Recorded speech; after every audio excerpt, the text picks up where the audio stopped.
Okay, this is 8th grade 3.5 activity. The objective today, students will write systems of linear equations as well as solve that system of equations. The standards covered are AE, E8, A, B, and C. The page numbers are 132 through 137 out of the hardcover book and pages 71 through 74 out of the practice journal. Today you'll be using your practice journal. So before we start that, I want you to take out your whiteboard and we're going to review how to solve equations algebraically. This is from the end of chapter 2. So when we worked through chapter 2, we learned how to solve when we had our y equals or our y-intercept equations. As long as they had y equals, remember we took the back ends of these and we solved for x and then substituted in to solve for y. So when we have two equations, we want to find out where they intersect.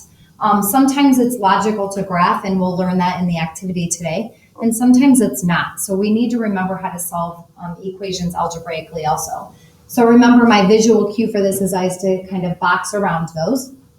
So I've got negative 2x plus 9 is going to be equal to 1x minus 3. And I like to put the 1x in there just because I know that I'm going to be working with those x's. Okay, so now it doesn't matter which x we move, but we need to realize that anytime we have x's on both sides of the equal sign, that we need to start with the x's. So I'll go ahead and move this negative 2x just because I like to work with positive numbers if possible.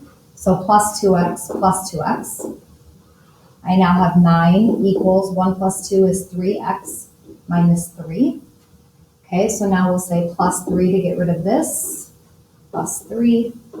So we have 12 equals 3x, so divide by 3. Divide by 3, I find out that x equals 4. So I'm going to put 4. Remember, we had to do our x and our y. Okay, so now to solve for y, I'm going to substitute that 4 into one of these two equations. So I prefer the one with fewer steps.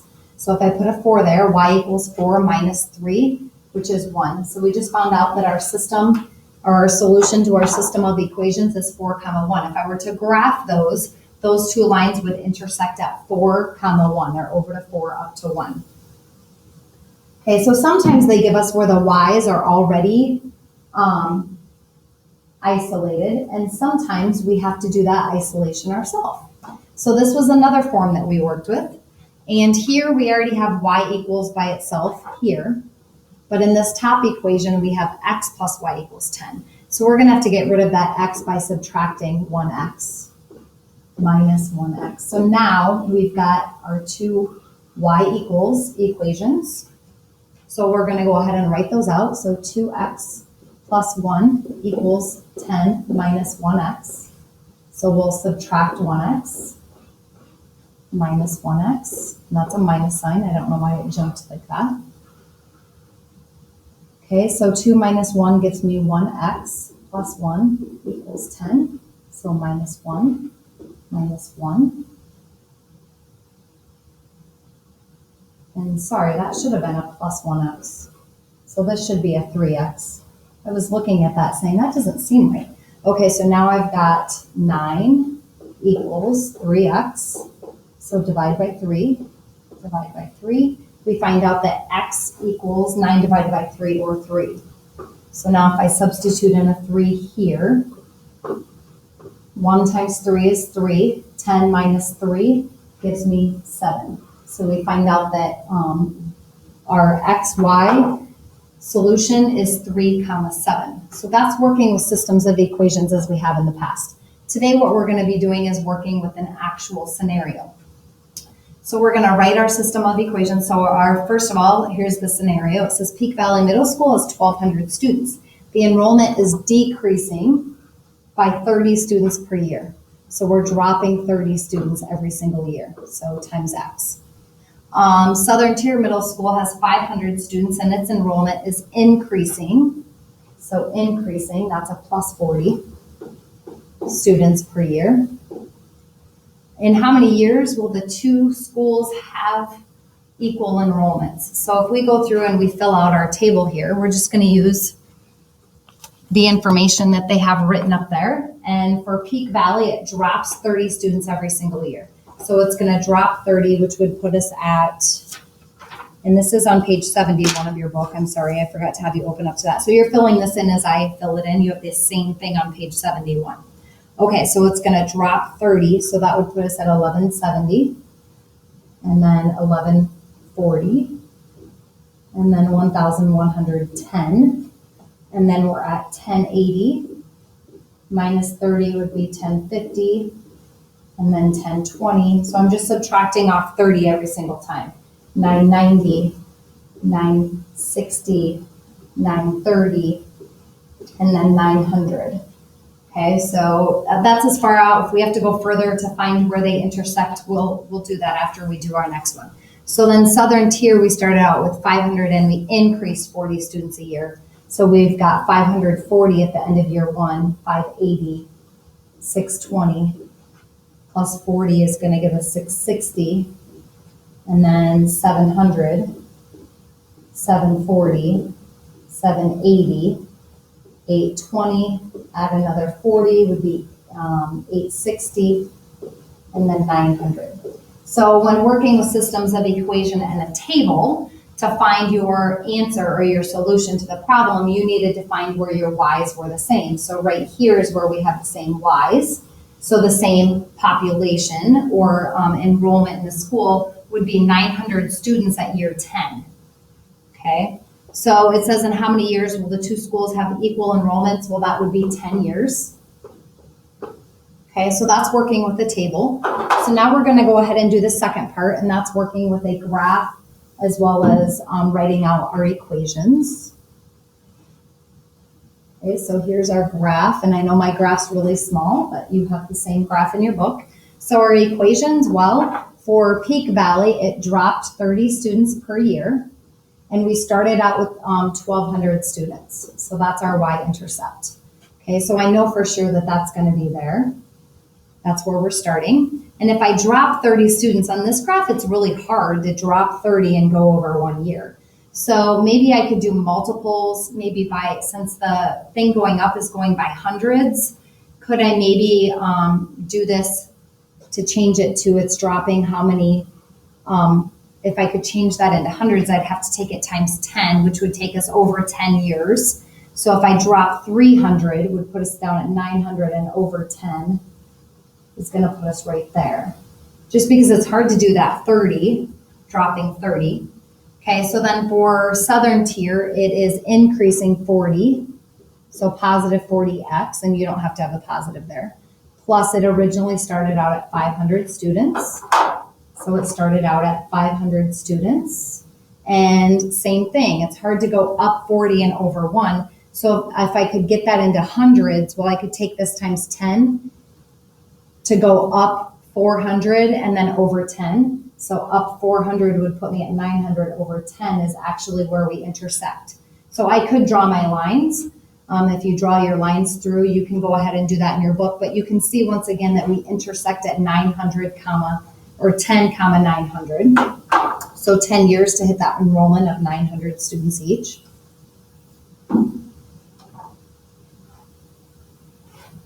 Okay, then the last part of this is asking us to work it out using algebra. Okay, so it says the answer the questions using algebra. So we're going to go ahead and write out what our initial equations were, and that was P, which is the same as having a Y, is equal to negative 30 students per year, and we started out at 1,200. And then our S for Southern Tier is equal to positive 40 or up 40 per year, X, and we started out at 500 students. So this is where we're going to use what we just reviewed on that previous slide. And I know that this is one is P and one is S, but those are really our Y's or our enrollment, and they are using the P and the S to represent the names of the school. So now to solve this one algebraically, we're going to write those two back ends out equal to each other. So negative 30x plus 1,200 is equal to 40x plus 500. I forgot my x. Okay, so we'll go ahead and get our x's to one side. So I'm going to move this one because I like to work with positive numbers. So plus 30x, and that gives us 70x plus 500, and we've got 1,200 here. So minus 500, minus 500 gives us 70x equals 1200 minus 500 is 700. Divide by 70, divide by 70. We end up with x equals 700 divided by 70, which is 10. And then if we substitute in one of the two, it doesn't matter which one, I'll substitute in here so I can work with positive numbers. 40 times 10 is 400 plus 500 gives us 900. So it's the same solution that we got. Now, the reason I like the algebraic is on the graph, notice how it was kind of hard for me to graph that out based on the graph that I had. The table is nice, but unfortunately, if you make a little mistake in one part of the table, it throws your answer off. And also, it's not practical. The tables are time consuming. So if you can learn to write the equations and then solve them algebraically, it's much faster. Okay, so now go ahead and flip to your next page in your practice journal. And that has another activity that we're going to work with. Okay, so it says work with a partner. Well, we'll work together. And they've given us, the table shows enrollments of Sizemore Middle School and Wright Middle School for 7 years. So the one thing that you do need to realize is they've already filled out the table for us. And we're noticing that on that table, there's never a spot where these are the same. Okay, we can see one is increasing and one is decreasing, but so far they're not equal to each other. So we're going to go ahead and see what the change was in each of these and see if we can write an equation off of those. It says plot the enrollments for each of the middle schools. So if we go through and we plot them, I'll use just separate colors, and you can be doing this also in your book on page 72. If I plot this first set, it would be over to 0 up to 1500, over to 0 up to 1500, and that's going to fall in between 14 and 16. Over to 1 up to 1438, over to 1 up to 1438. You're going to see in a hurry that it's going to be very difficult to graph this out. Because they have every box is worth 200, it's hard to get 1438 in there. If I did 2 over to 2 up to 1423, so once again, it's going to be somewhere in there. I'm going to stop there because I can already tell it's going to be confusing. You can see that it's going to be really hard to graph this. So sometimes it's hard to graph, and it's not very realistic to graph it out. It says draw the line that approximately fits the point for each of the middle schools. Well, we can do that. Maybe I'll jump out instead of doing all of these in between. I could graph the first year and the 6th year, or sorry, the year that we started, and graph the 6th year. So if I went over to 6 and up to 1204, that would be just right probably at about 1200. So my line ends up looking like, let me get a line in here, something close to this. Not perfect, but close. Okay, so that's what we'll go ahead and do with the second one too, is for our right, we'll do over to 0 up to 825. So 825 is going to be somewhere in there since it's worth 200 between the two. And then over to year 6 and 981. Year 6, 981 is going to be just under 1,000. So somewhere in there. And I'll go ahead and draw my line. So we can see that if I extend these lines out, it's going to be a ways out till they intersect. It looks to me like it might be around year 9 or 10, somewhere in there is approximately where they intersect. So let's go ahead and start with writing our equation. Okay, so we plotted the lines. We tried to plot all of the enrollments. That was difficult, but we went ahead and used our 0 year and our year 6 to go ahead and plot those. It says estimate the year at which the schools will have the same enrollment. So when we look at that, it looks like they're intersecting somewhere in here. I would say maybe year 9.5. So between years 9 and 10, somewhere in there. Write an equation for each equation. So in order to write our equation, we need to have our slope of our line and our y-intercept, which we have. For both of these, we have our y-intercept, so that's pretty easy. So I can go ahead and write that back part out. So for the Sizemore, it's plus 1,500 in the back end. And for Wright School, they started out at 825. Okay, so now to find our slope, because we need that for the first part of our equation. We have to see how much it changes from year to year and see if that's consistently the same. So if I go ahead and pull my calculator out and I punch in 1,500 minus 1,438, that's going to give me 62. So it dropped 62 students. Now, if I continue that and do 1,438 minus 1,423, that's not dropping 62 students. That's more like 15.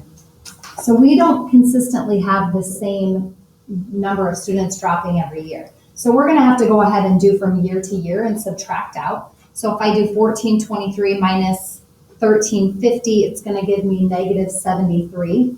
Dropping 73 students. From years 3 to 4, we dropped 42. And then from years 4 to 5, we dropped 1,308 minus 1,247, 61. And then from year 5 to 6, it dropped 43. Okay, so none of that's consistently the same. Can we write an equation? Yeah, but we're going to have to maybe use an estimate or an average for our decline. For Wright Middle School, so it's going up every year, it looks like. So from year 0 to year 1, so in the first year it went up 29. Okay, then from year 1 to 2, it went up 18. And I'm just finding the difference between these, so I'm subtracting between them. So like on this one, I would do 903 minus 872, and that's increasing by 31, and then subtract between those two, 24 change, and then 946 minus 927 is 19, and then 981 minus 46 is going to give me 35. Okay, so now what we're going to have to do to write our equations is we're going to have to find the average of these. So remember, average. And we'll use a number that's easy to work with. Average is adding them together and then dividing by the number of numbers. So here we've got 1, 2, 3, 4, 5, 6, 7 years. So let's see what it does over, but actually it was a gap of 1, 2, 3, 4, 5, 6. So really we're going to divide by 6 because it was a change in the 6 years. That year 0 number we don't really include, right? And if we notice up here we had 6 numbers. Okay, so I'm not going to put the negatives in there. I know it's going to be a negative. So 62 plus 15 plus 73. These are all negative, so I'm not putting the negative in there. Plus 42 plus 61 plus 43. And when I do that, I get 296. So I'm going to take 296 and divide it by 6 years. So divided by 6 gives me 49.3. So let's round that to 50. So we'll say that it dropped 50 students per year on average. Okay, so we're going to use negative 50x. So now we're going to do the same concept with our right. Okay, so we're going to add all of those together. So 29 plus 18 plus 31 plus 24 plus 19 plus 35 gives us 156, and we're going to divide that also by 6. So divided by 6 gives us 26. So approximately increased 26 students per year. So you could use 26 or 25 if you'd rather work with multiples that are close to each other. So once again, this is one where when we go through to graph it was kind of difficult. Looking at the table, we didn't see where they intersect, but could we maybe solve it algebraically? So let's maybe work with, because I'm seeing here multiples of 25 in each of these, let's change this 26 to a 25x and see. I know it's not exact, but what we need to realize, and then I wrote 26 again, is that we're having to work off of an approximation, okay? So we're going to solve this one algebraically really quick. So if we solve it algebraically, we write these two out as equal to each other. And this is just giving us an estimate. So I have negative 50x plus 1,500. And why don't I actually slide this down, and we're going to We're going to do this at the bottom of the screen